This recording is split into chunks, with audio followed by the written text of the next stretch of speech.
در صحیح مسلم ثابت است که جناب رسول الله صلی الله علیه و سلم میگه من صام رمضان ثم اتبعه ستا من شوال کان کصیام الدهر.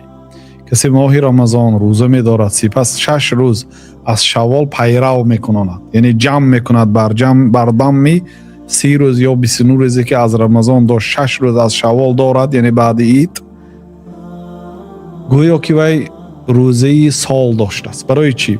30 جمع 6 36 36 ضرب 10 هر یک روز ماه الله تعالی 10 حساب می‌کند 360.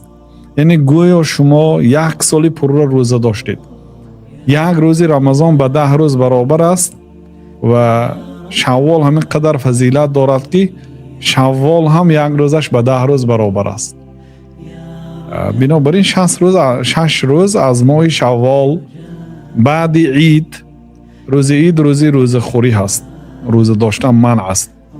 پگاه عید الکی میتونید یعنی 6 روز آخری شوال دارید، فقط شوال 29 روز حساب کنید برای آنکه یکی 29 شده ماند، اگر یک روزتون به ذوالقعده میماند.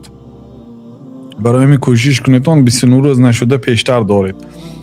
6 روز پی هم داشتن هم ممکن، یک روز میدارید یک روز میخورید، یک روز میدارید 2 روز میخورید، همین خیل کرده داشته دادن هم ممکن. المهم از ماهی شوال 6 روز روزه دارید شد.